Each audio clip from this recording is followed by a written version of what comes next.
Con lo que me había propuesto, después de exponer así un poco sumariamente los fundamentos del pensamiento de Aristóteles, que vienen a constituir algo así, como si fuera el saber sobre el orden natural, entramos nosotros ahora en el mundo del cristianismo. Es decir, ¿qué es lo que el cristianismo aporta? Y de qué manera, diríamos, la filosofía se enriquece con el aporte cristiano. Hay una eterna discusión entre los racionalistas y los católicos convictos acerca de si puede o no haber una filosofía cristiana. Por supuesto, los racionalistas niegan esta posibilidad. Dicen que la filosofía, y en ese sentido tienen razón, es ciencia. Y no saben de qué manera el aporte del cristianismo puede convenir a un saber científico. Aquí es donde conviene siempre hacer alguna aclaración. Porque la palabra ciencia ha cobrado, sobre todo a partir de los tiempos modernos, un sentido que no es el que tenía en el mundo clásico. En el mundo clásico, la ciencia siempre era un saber organizado, sistemático, acerca de un objeto formal, determinado, sobre el cual ese pensamiento traía sus conclusiones y lo que podía extraer, sea de la razón o sea de la experiencia misma, sobre aquellas cosas que se conocían. En el mundo moderno, la palabra ciencia empieza a emplearse siempre con un cierto tono despectivo con respecto a la filosofía. Diríamos, para hablar pronto y mal, la filosofía era el macaneo, ¿sí? Era un montón de argumentaciones que no tenían mayor fundamento. Y la ciencia era el conocimiento que se fundaba en la experiencia de una realidad.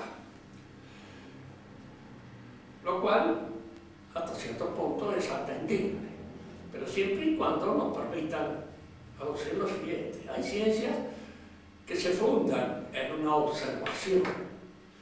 Esta observación puede ser hecha a ojo de buen cubero, es decir, hecha con nuestros órganos de observación natural, o hecha a través de ciertos aparatos que intensifican la posibilidad de esta observación.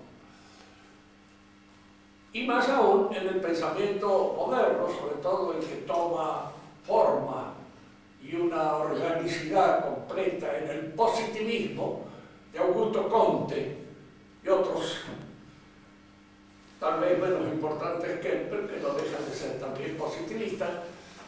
La ciencia adquiría toda su capacidad, toda su dimensión, toda su organización cuando era traducida a un lenguaje matemático.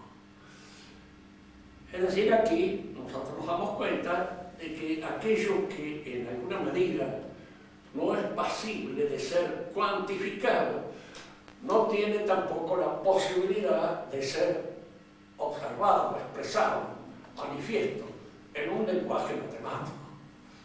De manera que en este concepto de ciencia desaparecían una serie de disciplinas que habían integrado con el tiempo todo el saber científico. Y no solamente desaparecían del ámbito de los intereses de estos filósofos, sino que desaparecían de las universidades. ¿A quién se le ocurre hoy en una universidad que la teología es ciencia? Si uno va con esa idea en la universidad, empiezan a decir, este es un momio que ha resucitado, no sabemos cómo, de qué manera, y que viene a traer acá esta idea un poco estrafalaria de que la teología es una ciencia. Con la teología no solamente desaparece todo el saber teológico fundado en la revelación, sino que desaparece incluso todos aquellos conocimientos de tipo puramente racional, como puede ser la metafísica. Aristóteles es, en alguna medida, no el que organiza o inicia el conocimiento metafísico, pero es, en cierto modo, aquel en el cual este pensamiento cuaja y madura.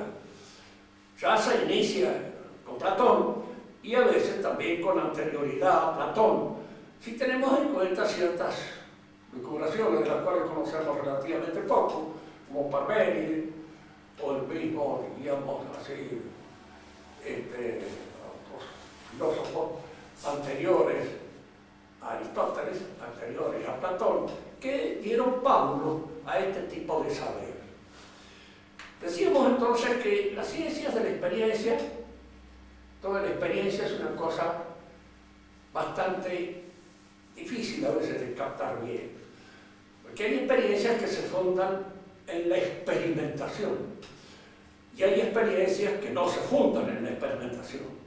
Incluso más, hay saberes no solamente que son imposibles de experimentar, sino que no deben ser experimentados si se quiere tener un conocimiento más o menos seguro de aquello que estos saberes buscan conocer.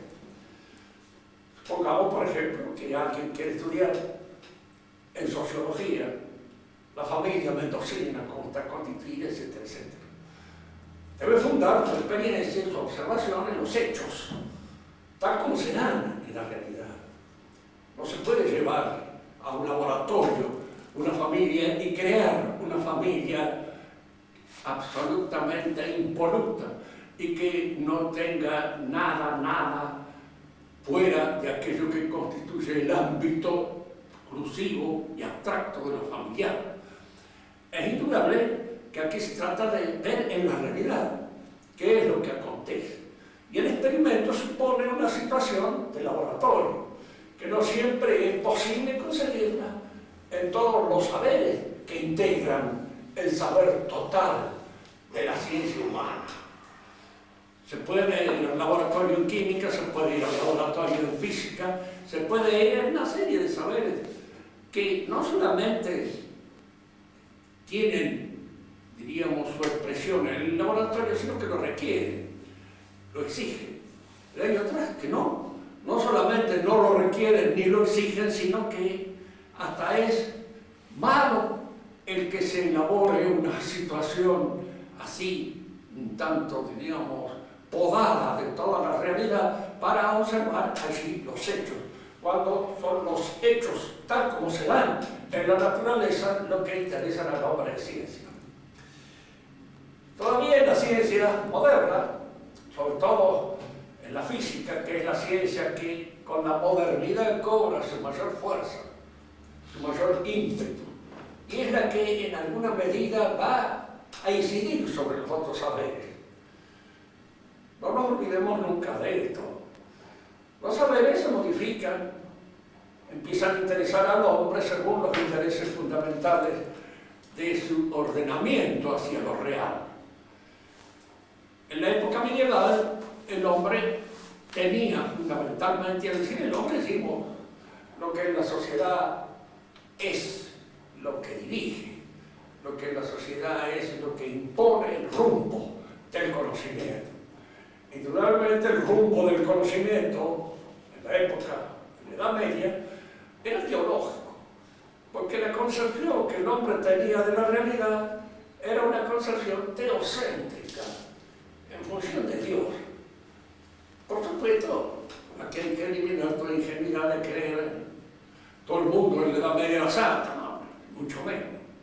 Al contrario, había pecadores y buenos pecadores, excelentes pecadores, que no solamente pecaban, diríamos así, con fuerza y con vigor, sino que además de eso sabían pecar. Eso es lo que distinguía al hombre medieval y al hombre de hoy que no sabe que peca. Ni siquiera se preocupa mucho por el asunto.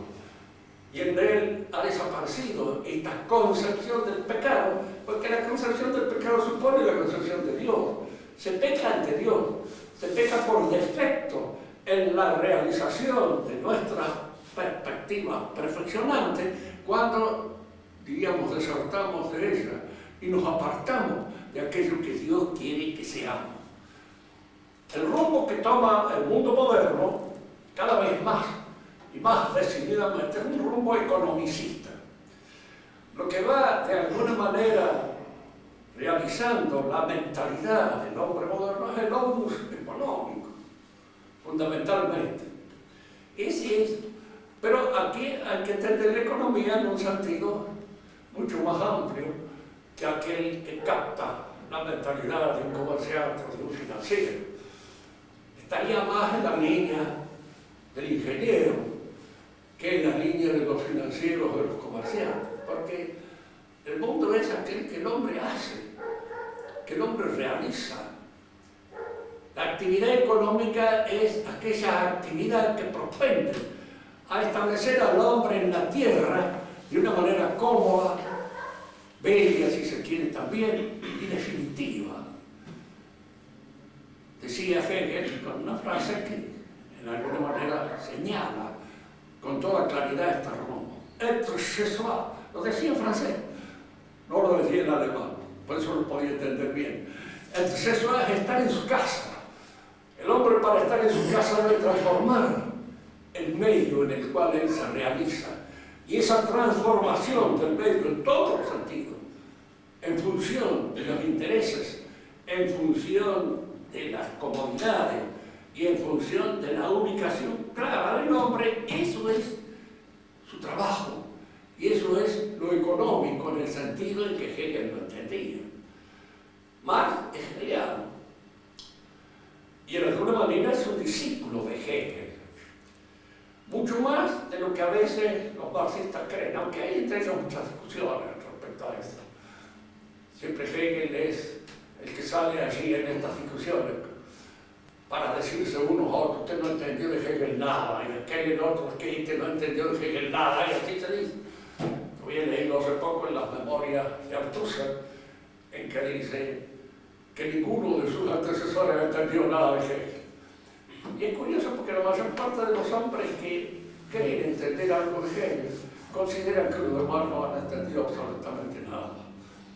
Acá, en cierta oportunidad, trajo a Hegel en su sotana el padre Sepich, lo trajo de Alemania, y trató de ponerlo como una filosofía por antonomasia. Era un Hegel entendido de su manera, por supuesto, no era el Hegel con el que iba a estar de acuerdo ni Althusser, ni iba a estar de acuerdo más, ni iba a estar, era un Hegel inventado por él. Y de alguna manera este Hegel, inventado por él, o bautizado por él, a pesar de que Hegel jamás se hubiera querido ser bautizado, de ningún modo. Era protestante y del protestantismo sacó la flor innata de su conocimiento. Era un conocimiento protestante, o la teología de Lutero, traducido a un lenguaje, llamaríamos así, naturalista o filosófico. Este es el pensamiento en el cual se apoya Marx posteriormente, para indicar que ya la filosofía ha pasado su momento. Para Marx, la filosofía no existe más, terminó con Hegel, porque la filosofía era para él una explicación, si se quiere, un discurso con respecto a lo que el mundo es, tomado de una manera puramente teórica. Esto era la filosofía. O sea, ahora lo que hay que hacer es cambiar al hombre y cambiar la realidad. Ese es el objetivo de Marx. Y si uno se fija con un poco de atención, es el hegelianismo llevado a sus últimas consecuencias lógicas, porque es lo lógico que sí puede. Este mundo que nos ofrece Hegel es el mundo de un profesor de filosofía, y de un profesor alemán de filosofía en esa época, que es decir, un profesor protestante. Siempre que he hablado así en cursos con alumnos, me preguntan: por lo visto para usted el neomodernismo, el modernismo, no, para mí no existe. Digo, son de alguna manera, digo, formas, diríamos así, enfermizas de la mentalidad moderna, que el católico no tiene por qué tomarlas nada más que como formas enfermizas. Si se interesa por estudiar esas formas deformantes del pensamiento, bueno, puede hacerlo, pero pensando siempre que se trata de formas que se han apartado de lo que es, de lo real, porque lo real tiene a Dios por centro. Si Dios no existiera, tal vez usted estuviera de razón, pero no existe. a pesar de lo que nosotros podemos pensar en torno a él. Y si existe, es el fundamento total de la realidad. Y si es el fundamento total de la realidad, no se puede prescindir de él como si no existiera. Y dejarlo a un lado como quien deja el paraguas colgado, diríamos así, en la puerta de la casa. No es eso.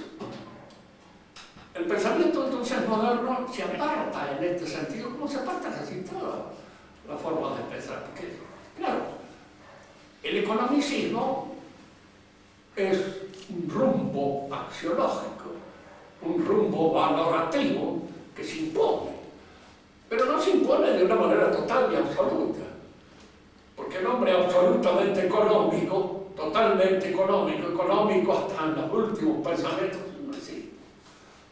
Más no puede existir, es un monstruo para el cual no existirían nada más que los criterios económicos para organizar toda su vida. Y estos criterios económicos los llevarían a una actitud, diríamos así, en el cual prescindiría de todo aquello que en algún modo no es económico. ¿Qué podría hacer yo para una consideración de este tipo? Un viejo que mejor que pueda hacer morir cuanto antes porque está dando trabajo, hay que pagarle la jubilación, hay que tenerlo, entonces económicamente es un desastre. Entonces lo mejor que podría hacer es meterse en el fúnebre cuanto antes y desaparecer de la realidad. Eso desde un punto de mira puramente económico es cierto, pero los puntos de mira puros, desde una valoración así económica o estética o científica incluso de la vida no existen, porque si existieran, el que les encarnaría este rumbo valorativo sería efectivamente un verdadero modo. Para un esteta auténtico, cabal, me acuerdo que una vez tuve en presencia de uno de ellos, bueno, esteta, que me había invitado a Chile a dar una charla. Me dice, mire, he tratado de ponerlo en un lugar donde va a haber gente bien arreglada, no porquerías. Ahora no existía, no había más gente que anduviera medio sucia, o medio desgreñada, o estuvieran en malas condiciones, fueran feos. Era algo relacionado. Entonces, lo miraba y decía, bueno, ¿qué es lo que quedará de todos nosotros? Vamos a seguir el criterio suyo. Y íbamos a pasar nada más que las muchachas lindas y el resto. ¿Qué sería para nosotros? Y cuando uno empieza a envejecer, desaparece del ámbito del esteticismo. El mundo moderno se organiza siempre sobre la base de este rumbo valorativo. Y este rumbo valorativo impone sus condiciones a todas las actividades del espíritu del hombre. Fíjense ustedes, la religión misma, con los nuevos criterios, comienza a hacerse una religión más bien interesada en la distribución de los bienes. Los curas a la página, no hablo de algunos esperpentos anacrónicos como los que tenemos nosotros la posibilidad de observar, sino los que están bien en la página, siempre hablan de la posibilidad de distribuir los bienes, siempre hablan de justicia, pero de un solo aspecto de la justicia, la justicia distributiva. Los demás aspectos de la justicia no aparecen para nada en sus consideraciones, disminuyen, se organizan aquí, sobre esta base. Fíjese que una religión de la economía pura y exclusivamente era el marxismo, incluso con su pretensión de transformar al hombre en un ser social, absoluto, del cual no hubiera habido ni tuyo. Es decir, este hombre que no existe, del cual Marx no tuvo ni la más aproximada idea, porque él mismo personalmente no lo era, él era un burgués de su época, como muchos otros, y preocupado por las cuestiones puramente personales, que lo preocupaban y le interesaban. Cuando su hija se va a casar, se interesa cuáles son los bienes que tiene tu marido, qué es lo que tiene, qué trabajan, qué hacen, no quiero que te metan en un lío como él metió yo a tu madre. Y eso lo decía él. Decía bien, y en eso se advierte que el hombre seguía pensando como un hombre de su época y no como un hombre de ninguna manera desorejado ni completamente fuera del ámbito de lo normal y de lo decente, sino un hombre decente.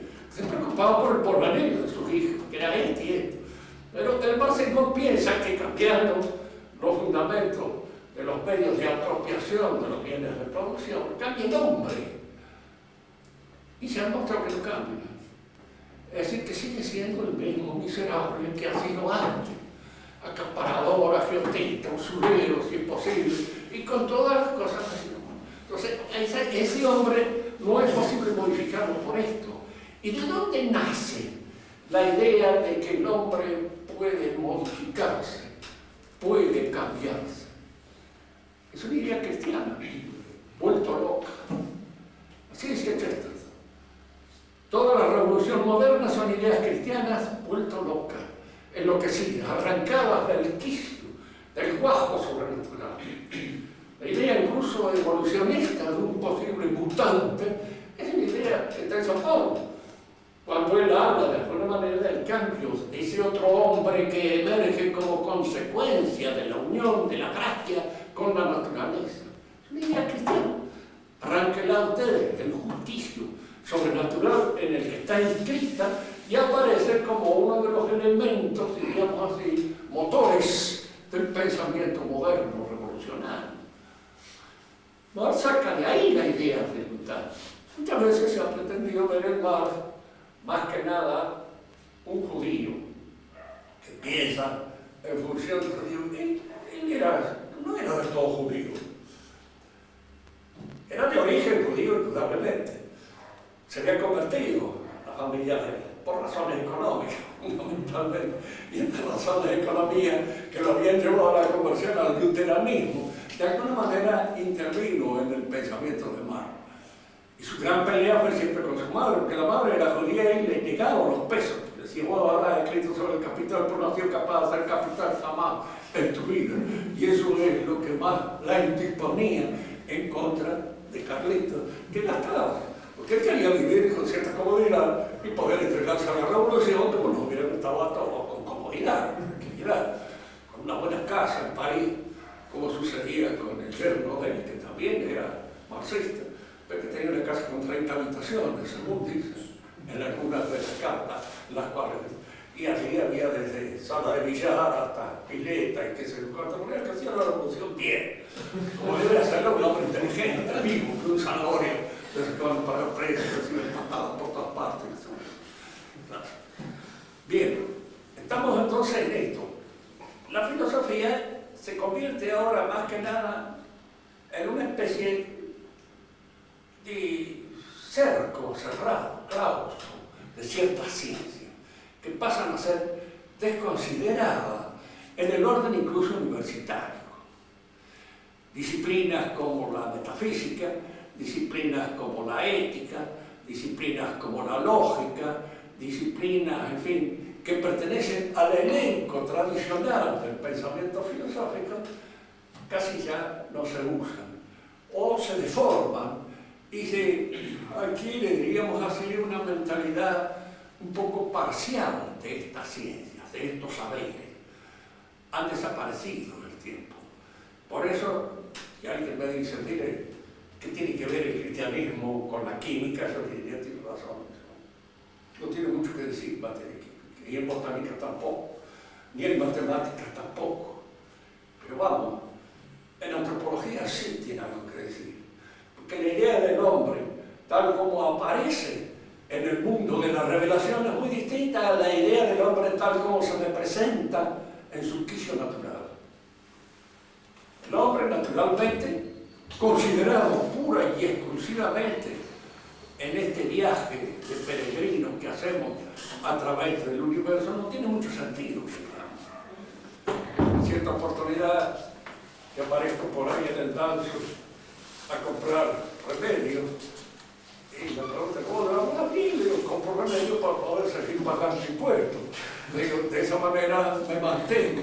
Bueno, si ese es el sentido último de la vida, pagar impuestos, indudablemente, le digo, el mantenerse en vida es, de alguna manera, acoger con beneplácito este sentido que me ofrece, al final de la vida. Que a fin de cuentas, la vida es trágica, en el sentido de que termina mal siempre. Inevitablemente termina mal. Terminamos muriéndonos y la muerte no es una cosa natural, como algunos se empeñan de decir, lo más natural, pues no. Es que el hombre se resiste siempre, no entra en la muerte como quien entra en la cama en un sueño. Ojalá fuera así. Yo mismo me metía mañana entre las sábanas y digo, bueno, ahora hasta luego, no abro más los ojos hasta el final. Pero no es así, es violenta. ¿Por qué? Porque es un castigo que el hombre ha recibido. Y es una violencia hecha a su naturaleza. De manera tal de que esta forma violenta y trágica de su fin no puede de ninguna manera convertirse en algo que el hombre acepte con agrado. Lo acepta a disgusto.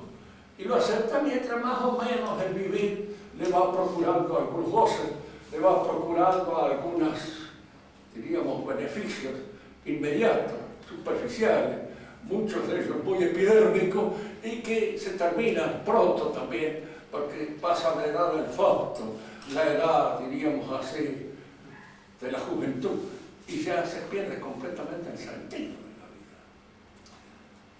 La idea del hombre cambia con el advenimiento del cristianismo, porque el advenimiento del cristianismo da al hombre una dimensión que se tenía la sospecha de que podía existir. Si uno mismo consulta a Aristóteles, Aristóteles creía en la sobrevivencia del alma, sí creía. En general todos los griegos creyeron en la sobrevivencia del alma, pero era trágica la sobrevivencia del alma en el mundo griego. Tanto que Epicuro, que fue un filósofo que estaba ligado al optimismo, diríamos así, dentro de lo que es posible, no era ningún imbécil, de manera tal de que su optimismo estaba bastante limitado por el conocimiento real de la vida que tenía. Él lo que más que nada luchó fue contra la teología antigua, la teología pagana, en donde la sobrevivencia del alma era una suerte, diríamos así, de delirio. Esa sobrevivencia en las sombras de esas almas que estaban esperando que alguien les hiciera un sacrificio de sangre para beber la sangre y recuperar en alguna medida durante un cierto rato la fuerza, el vigor, el entusiasmo de la juventud. Tenerlo, que sea un ratito nada más para luego diluirse en esas sombras crepusculares en las cuales se hundía todo el pensamiento antiguo. Era un pensamiento pesimista. Por eso estaba tan bien expresado en esos términos de los griegos. Pronto muere el amado de los dioses. Sí, los viejos no somos muy queridos por Dios. Y de alguna manera cuando nos hacen prolongar demasiado la vida es porque nos tienen cierta rabia y quieren que lleguemos al final de algún modo, diríamos, disgustados con todo y con nosotros mismos. Al que ama a los hombres, aman pronto y muere pronto. Más le valiera al hombre no haber nacido, dice este hombre. Y si ha nacido, atravesar rápidamente las puertas del infierno es lo mejor. Esa es una visión, digamos, bastante pesimista, de la cual, en cierto modo, Epicuro se hace eco para darnos, diría, bueno, no hay que pensar en eso. Los dioses son seres felices, no pueden tener, con respecto a nosotros, esa idea tan horrible de esa prolongación funesta en el otro mundo, en un mundo fantasmal, oscuro, en el cual estamos caídos como ratas en una especie de sótano. Eso no era. Y él imaginaba a los dioses redonditos, esféricos, como buenos gorditos, sonrientes, felices, y que de alguna manera, diríamos, no tenían de ningún modo esa preocupación. Cuando Aristóteles mismo piensa en Dios, él piensa que Dios no se puede ocupar de nosotros. ¿Cómo un ser que es, por antonomasia, el pensamiento, la inteligencia, ya se va a ocupar de porquerías de nosotros? La providencia aquí no existe, desaparece. El mundo de Aristóteles es un mundo un poco clauso. Él mismo cuando habla del alma humana, de cómo nace el alma humana, hay un principio metafísico que no puede dejar de hacer mella en el pensamiento de él. ¿De dónde sale el ser que piensa, que es libre, que es inteligente, que es voluntario? Puede ser el producto de una mezcla azarosa de elementos puramente químico. Fíjese que la unión de los gametos femenino y masculino en el acto de la fecundación es una unión de elementos químicos que pertenecen a una química viva, sí, pero que de ahí surja el espíritu es creer en la generación espontánea de algo que no está contenido en sus antecedentes. Pues sus antecedentes son química y nada más. Y ahí surge no solamente la vida, sino la vida personal, la vida de alguien que dice quiero esto o no quiero esto. Incluso que puede decir no quiero la vida, estoy harto, me tiene la vida pasada. Entonces me pego un tiro en función de la libertad que tengo que hacer. Esa decisión no es una decisión que puede explicarse biológicamente, no es una decisión de un ser que está inscrito pura y exclusivamente en el determinismo de su biología. Es un ser libre, es un ser espiritual. Y un ser libre y un ser espiritual no puede tener su causa sino en una causa espiritual y libre. Eso Aristóteles lo entendía. Y lo entendía bien. Pero no podía explicarlo. Él creía que en el gameto masculino estaba ya toda la individualidad. Una observación bastante deteriorada de los elementos que constituyen los gametos masculinos, porque habría una liquidación de gente, pero en forma absurda. Porque ¿cuáles son los que llegan a la fecundación y los que provocan efectivamente el nacimiento de un hombre? ¿Cuánto? ¿Qué porcentaje? Él eso no lo vio. Era machista como eran en general, diríamos así, los griegos, supongo, a pesar de su barco. Pero eran malas costumbres inspiradas por un machismo exagerado, que siempre, de alguna manera, lo impide. Una civilización exclusivamente masculina es una civilización que va al ocaso, termina mal, acaba mal, porque no puede ser. La nuestra es una civilización exclusivamente masculina.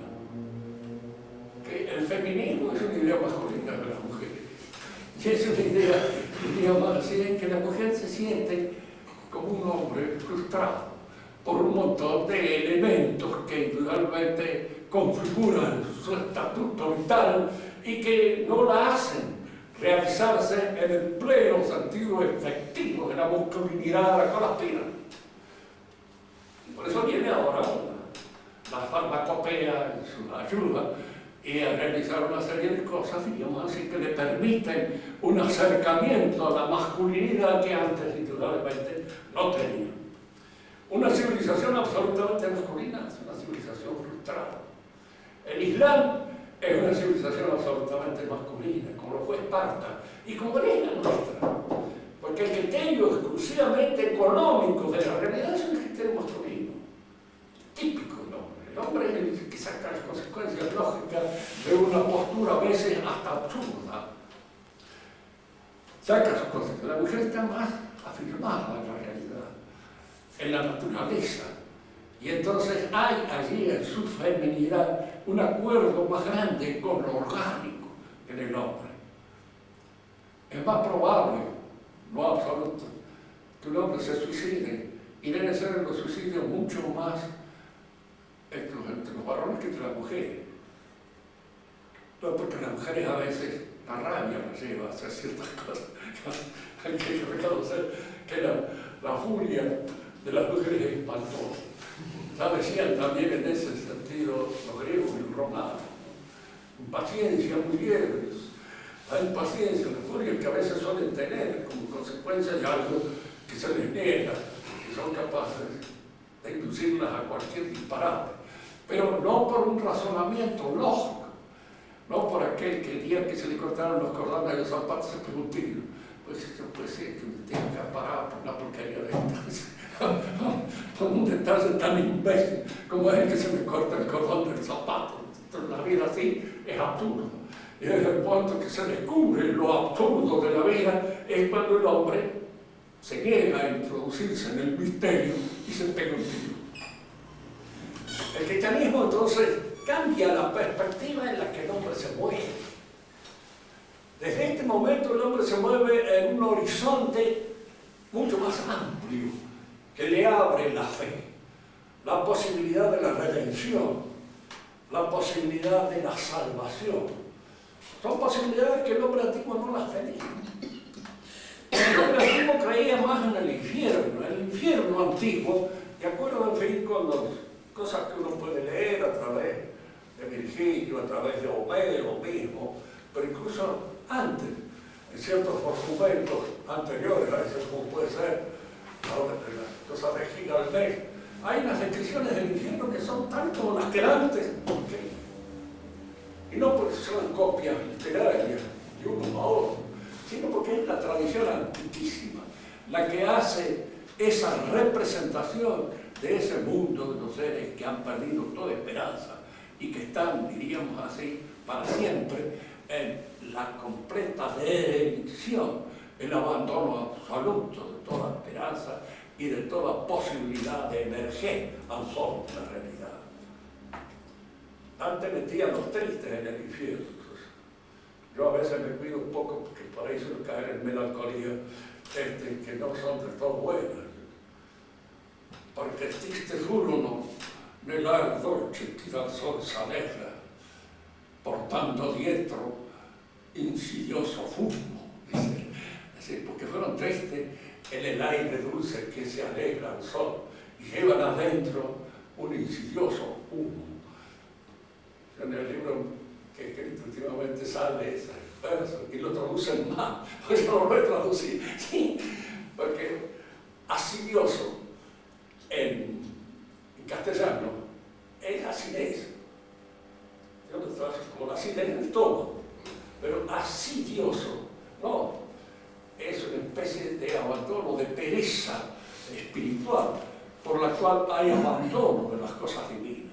Y que es lo que a veces suele suceder en el triste del todo, en el melancólico, que de cierto modo se agarra con pasión a su melancolía y se aferra a ella y hace de la melancolía una razón de vivir, así como hacen algunos una razón de vivir de la envidia o hacen una razón de vivir de cualquier otra pasión, se hace una razón de vivir de la melancolía, con gusto, de aferrarse a ella y abandonarse las cosas. Total.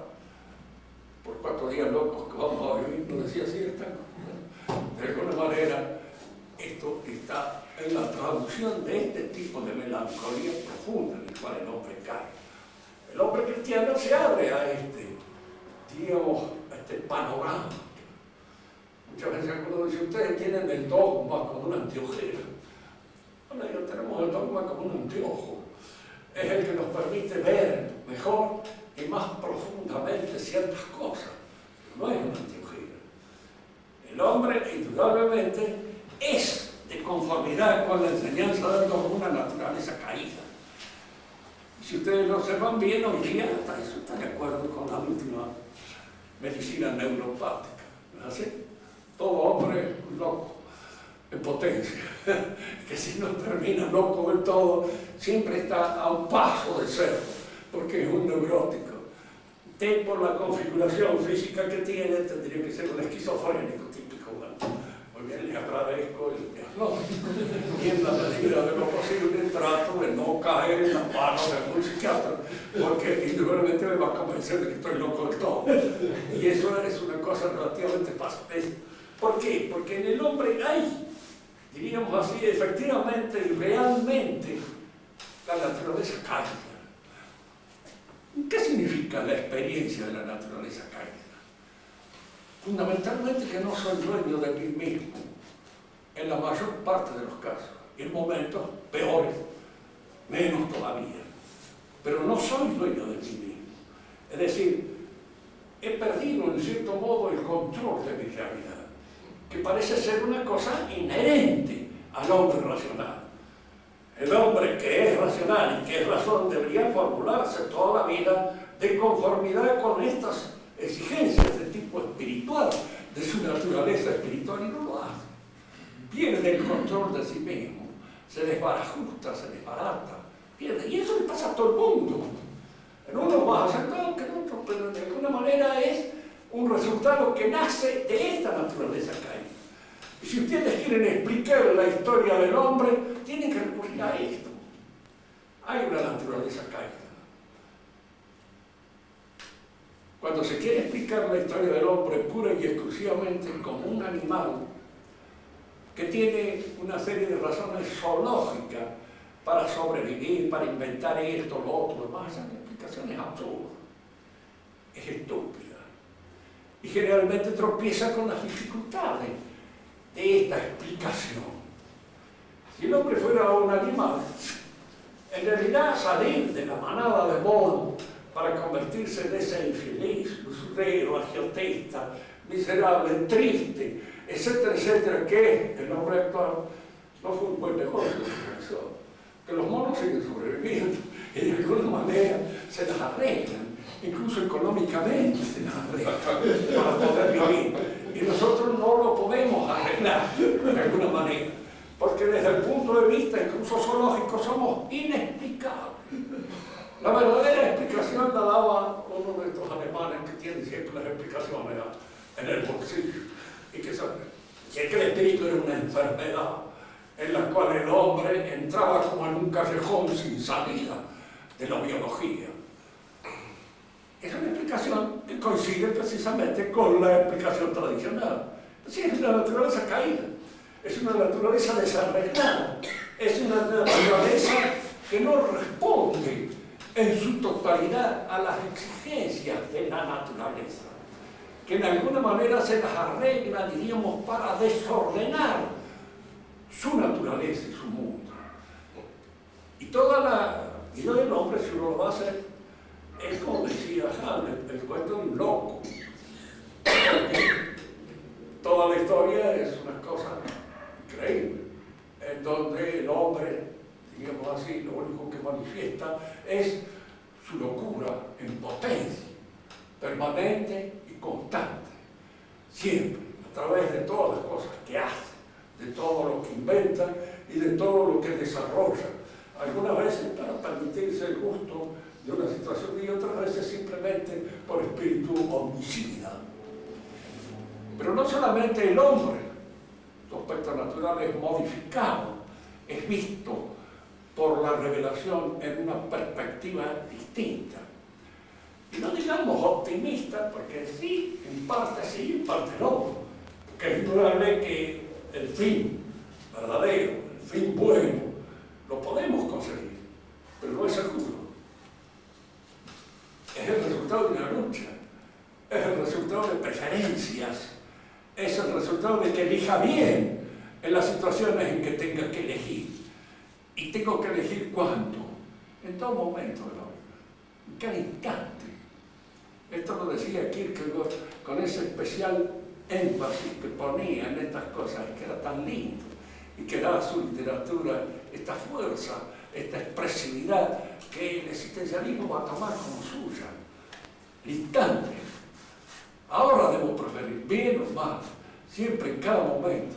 Y hay un momento determinado en que con toda libertad procedo de acuerdo con lo que las instancias, diríamos así, del espíritu me exigen.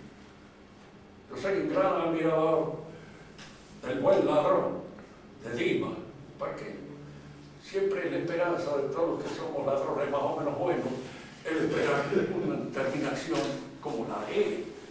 Es en el último momento cuando él elige bien, en ese instante eligió.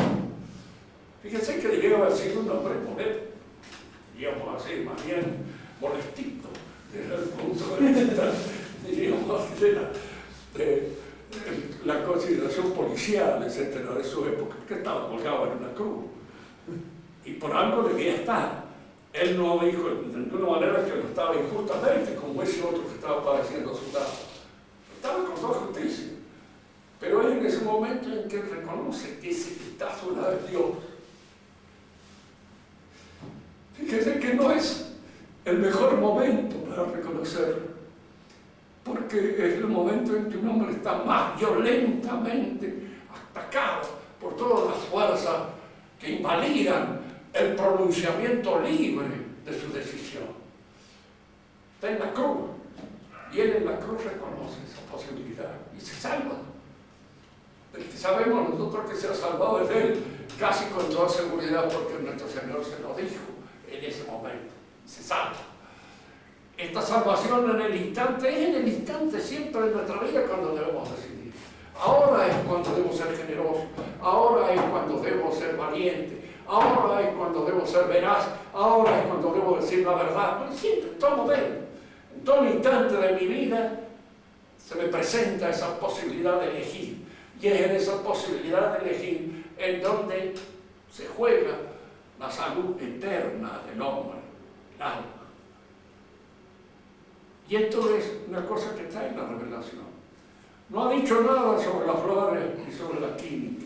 Lo único que ha dicho es que son criaturas de Dios. No ha dicho nada sobre la botánica, pero ha dicho sobre el hombre.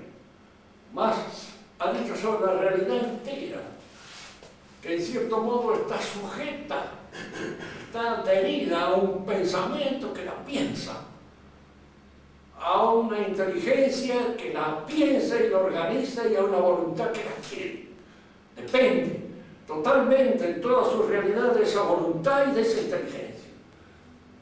Dios no ha inventado un mecanismo que podemos nosotros conocer por las leyes mecánicas, como pensaba Galileo, como pensaba Newton. Hoy día los mismos, diríamos así, cosmólogos, vienen de vuelta de esa idea. Y saben y piensan más que esto está en la suma teológica, que muchas veces no se lo he dicho a profesores de física. Santo Tomás dice que acerca de las, diríamos así, de los aspectos puramente sensibles, visibles del mundo, hay muchas teorías. Cualquiera de ellas puede ser más o menos acertada, pero ninguna es la definitiva. Solamente es aquella que tiene Dios en su mente. Que el mundo sea un mecanismo, no. Pero que el mundo es un discurso o es un poema sostenido por el pensamiento de Dios en el acto de pronunciarlo y de seguir creándolo constantemente, esa es la idea que el cristiano tiene. Y por eso él admite la providencia, porque Dios puede dar un toque a su creación si quiere, más allá de toda ley natural, porque no está sujeto a la ley natural, es Él el que la realiza y la crea. Es decir, se parece más la creación a un discurso, a un poema, que a un mecanismo. Que el discurso puede ser alterado por el orador. Puedo aclararlo en algún aspecto, si tengo ganas de aclararlo con respecto a ciertas personas. Puedo darle un retoque, sin que deje de ser lógicamente bien sostenido, sin que deje de producirse de conformidad a las mejores leyes sintácticas que este orador tiene en su mente. Puede ser, pero no es el mecanismo en el que pensaba Galileo. Por eso muchas veces les he dicho a ustedes, la lucha de Galileo con la Iglesia no es la que la gente cree, más no es la que cree hoy la mayor parte de los dirigentes de la Iglesia. El Papa mismo se le va a pedir perdón a Galileo porque Galileo estaba equivocado. Y el que no estaba equivocado en ese momento era San Roberto Belarmín, que dijo la verdad. Había algunos que por ahí sí podían haber metido la pata. Está lleno esas cosas. Pero es que habla de gusto, sin conocimiento, se atreve a decir una cosa que no. Pero la realidad era esa. Lo que se combatía en él es que él hacía imposible la providencia. Porque un mecanismo debe funcionar de acuerdo con las leyes que lo rigen. Y si se alteran esas leyes, el mecanismo anda mal. Un reloj que hace milagro no es un buen reloj, es un mal reloj. ¿Cuándo? ¿En qué momento empieza a sentirse alegre y feliz y anda unas horas volando? Y naturalmente, esta idea que sostuvo Galileo y que después Newton refuerza, es un lineal. Un esquema que interpreta algunas de las leyes físicas, pero no es el esquema físico real y verdadero, auténtico. Ha sido después posteriormente corregido por el pensamiento de Einstein y de algunos otros que han cambiado y han modificado muchas de aquellas cosas que estaban en el pensamiento de Newton y que se creyó en un momento determinado que eso era la explicación total del universo y que no había otra. Bueno, Sobre el universo, eso es lo que nos dice la fe, que está sostenido por la inteligencia y la voluntad de Dios, que está creado. Y esta inteligencia y esta voluntad de Dios es la que emerge en nuestra espiritualidad, haciéndolos semejantes a Él. Pero esta semejanza se da precisamente en la inteligencia y en la voluntad. Es ahí donde está la semejanza del hombre con Dios, no en otros aspectos de la realidad en la cual son simplemente animales, pero al mismo tiempo espíritus encarnados. La revelación entra y posteriormente va a tratar de organizar todo el pensamiento en torno a esas verdades que configuran el haber teológico revelado, y de conformidad con ella se va a dar una idea del mundo ajustada, no solamente a lo que Dios nos ha dicho, sino también a lo que la razón libremente escogida piensa y extrae del conocimiento particular que tiene de las cosas. Por ahora dejamos esto aquí. Si hay alguna pregunta que hacer, ¿verdad? En Chile di una charla, una conferencia, y hablando así de este rumbo economicista que toma el pensamiento moderno, actual. Estaba en una facultad de ciencias económicas. Me parece que algunos de ellos entendieron mal y consideraron mal de la ciencia económica. El rumbo economicista puede tener un economista o no tenerlo, porque el economista puede, qué sé yo, tener una visión teológica perfectamente acomodada a lo real y al mismo tiempo saber su ciencia. Pero hubo allí alguna inquietud, como que yo había dicho algo que estaba un poco en contra de lo que allí se pensaba. ¿Y se da un rumbo economicista dentro de la Iglesia hoy día? ¿Cómo? ¿Se da un rumbo economicista dentro de la Iglesia hoy día? Claro que sí, que está. En primer lugar, se abandona la idea de providencia. Sí, la Iglesia está compuesta de hombres que pertenecen a su época y no siempre tienen la salud mental como para poder curarse de los elementos pervertidos que andan en las corrientes de la época. Y en segundo lugar, la Iglesia, en cierto modo, depende en gran parte del apoyo de la gente, de que la gente lo sostenga. Y entonces empieza a surgir en ellos cómo hacemos para atraer a la gente. No le podemos pedir a la gente una actitud demasiado austera que va contra las costumbres, los usos de la época. Entonces hay que ir allanando ciertas cosas. Y empieza allí a entrar esa especie de astucia que conduce siempre a un mal lugar. ¿Cómo logramos público? ¿Cómo obtenemos la adhesión de las masas? Fíjense que ya no hay más pueblos cristianos en el sentido tradicional del término. Hay masa formada por los medios de comunicación masivos y que cada día están más hechas a esos medios de comunicación, dirigidos la mayor parte de las veces por los seres más repugnantes que existen dentro de la sociedad. ¿Sí? Tengo un nietecito chiquito que ahora, para el insulto que ha encontrado él para decir antes, es periodista. Cuando dice periodista es lo último que quiere decir. El panchito.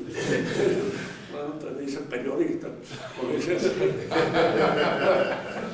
yo soy periodista también, de alguna manera, y muy periodista porque es muy periódicamente como estuvo como periodista. Pero, no, en la época es...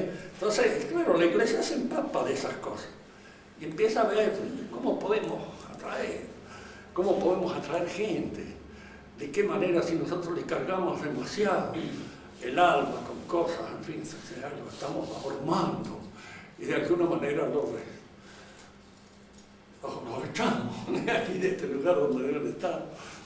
Yo le digo porque a veces hay señoras que yo iría, pero hay que tragarse todos los hijos que Dios manda. No sería bueno hacer una rebajadita, más o menos. Una de las cosas.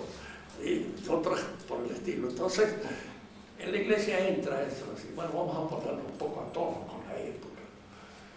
Vivimos en época de democracia, que el que no es democrático es un desgraciado, un miserable. Seamos democráticos. Vivimos en una época donde el liberalismo ha triunfado, y el que no es liberal, entonces la iglesia aparece como liberal, y habla en favor del liberalismo. Y el liberalismo es una herejía, y es por antonomasia la herejía fundamental, que es la herejía más herética que es la cuestión. Pero, en fin, hay que quedar bien, no se puede estar mal con todo el mundo. Y el quedar bien con todo el mundo es siempre una mala política. Cuando a uno lo votan todos, uno debe empezar a decirse algo malo hay. Pero me acuerdo que una vez me sucedió. Me votaron para director de la Escuela de Ciencias Políticas en la época en que era escuela. Entonces yo dije, yo debo haber hablado mal. Renuncié. No. Elegido desde el gobierno fue un paso, pero elegido desde abajo, por todo.